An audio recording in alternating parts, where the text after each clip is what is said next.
Assalamu alaikum warahmatullahi wabarakatuh. I welcome all of my friends and students for science classes. Today's class is for the 8th and the topic that we are going to discuss is the consequences of deforestation. ये जो deforestation है इसके क्या क्या नताइज होते हैं। सबसे पहले हम देखेंगे, हमने पढ़ा है कि डिफॉरेस्टेशन का मतलब क्या है। Deforestation means the clearing of forests for the other purposes. Deforestation का मतलब क्या होता है कि जंगलातों को ख़त्म करना बाकी मकासद के लिए। तो ये जो डिफॉरेस्टेशन होती है, जब हम जंगलातों को ख़त्म करेंगे इससे बहुत सारे नताइज निकलेंगे। तो सबसे पहला इफ़ेक्ट क्या है, it leads to increase the temperature and pollution level on अर्थ।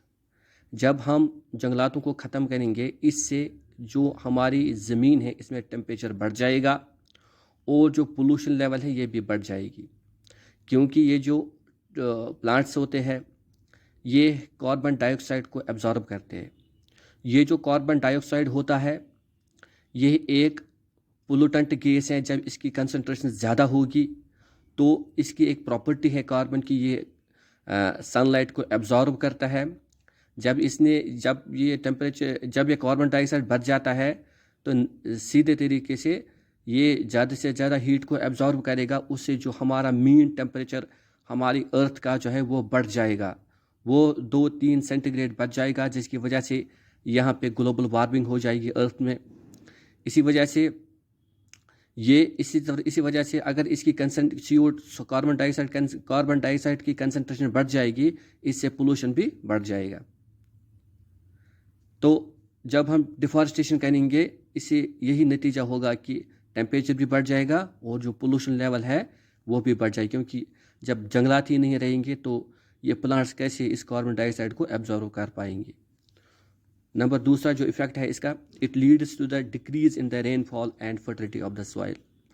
ये जो प्लांट्स होते हैं, अगर हम डिफॉरेस्टेशन करेंगे इससे रेनफॉल में कमी आ जाएगी और जो फर्टिलिटी ऑफ द सॉइल है ये भी मुतासिर होगी, क्योंकि ये जो प्लांट्स होते हैं जब रेनफॉल होगा तभी जो ये सॉइल है ये फर्टाइल बनेगी, तभी हमारे अनाज बनेगा। जब वक्त पे बारिश होगी तब अनाज भी बनेगा। जब वक्त पे बारिश ना पड़ेगी तो अनाज भी नहीं बनेगा, क्योंकि ये जो फॉरेस्टर्स होते हैं ये इम्पॉर्टेंट रोल अदा करते हैं वाटर साइकिल में, क्योंकि ये जो प्लांट्स होते हैं इनमें एक प्रोसेस होती है जिसको हम कहते हैं transpiration. They lose the excess water in the form of water vapours.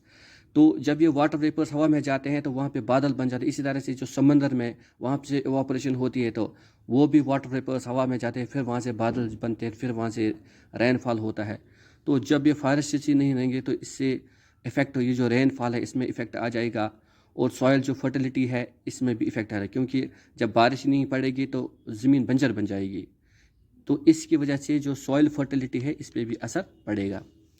तो तीसरा जो इम्पॉर्टेंट इफेक्ट है, कॉन्सिक्वेंस है डिफॉरेस्टेशन का, it will increase the chance of natural calamities such as droughts and floods. जब हम डिफॉरेस्टेशन करेंगे तो natural calamities such as droughts, खुशकसाली और फ्लड्स, सैलाब आएंगे, क्योंकि ये जो डिफॉरेस्टेशन जब होगी, क्योंकि ये जो सॉइल होती है ये एक इम्पॉर्टेंट रोल अदा करती है वाटर साइकिल में, रेनफॉल में। तो जब रेनफॉल ही नहीं पड़ेगी तो वहाँ पे ड्राफ्ट्स होंगे, खुशकसाली होगी और फ्लड्स भी आएंगे, क्योंकि फिर ये अचानक बारिश पड़ती है, जो ज़मीन होती है सख्त होती है, ये वाटर को एब्जॉर्ब नहीं कर पाती, जिससे फ्लड्स आ जाएंगे। तो ये भी एक इम्पॉर्टेंट फैक्टर है डिफॉरेस्टेशन का। तो चौथा जो इम्पॉर्टेंट है वो ये है, it will increase the soil erosion which gradually leads to the desertification of the land. तो जब हम फॉरेस्ट क्लियर करेंगे, फॉरेस्ट, ये जो प्लांट्स हैं इनके रूट्स होते हैं ये सॉइल को होल्ड करते हैं, सॉइल पार्टिकलों को होल्ड करते हैं। जब हम क्लियर करेंगे फॉरेस्टिंग को तो ये जो रूट्स होते हैं ये भी ख़त्म हो जाएंगे। तो इसकी वजह से क्या होगा, जब बारिश पड़ेगी तो ये जो सॉइल होगी ये आसानी के साथ इस पानी में बह जाएगी, जिससे क्या होगा, जिससे सॉइल इरोजन होगा और डेजर्टिफिकेशन होगी, क्योंकि जो top layer of the soil वो ख़त्म हो जाएगी, नीचे जो मतलब जो रॉकी लेवल है, जो रॉकी जो लेयर है नीचे वो बाहर आ जाएगी, जिसकी वजह से ये जो ज़मीन ये बंजर बन जाएगी। तो इसकी वजह से ये बहुत बड़ी प्रॉब्लम करेगी हमारे लिए। इसके बाद है पांचवा, it will reduce the soil holding capacity of the soil, so will increase the chance of floods. ये मैंने पहले ही डिस्कस किया है कि जब हम डिफॉरेस्टेशन करेंगे तो टॉप लेयर जो वहाँ पे सॉयल इरोजन होगा, और जो ये सॉयल होगी जब तो टॉप लेयर सॉयल ख़त्म हो गया तो वहाँ से फिर क्या होगा, नीचे वाली जो लेयर है वो रॉकी लेयर होगी, तो वो सॉयल उस वाटर को होल्ड नहीं कर पाएगी, जिसकी वजह से वाटर ऊपर ही रहेगा और वहाँ से फ्लड्स आ जाएंगे। तो वो भी एक बड़ी प्रॉब्लम है।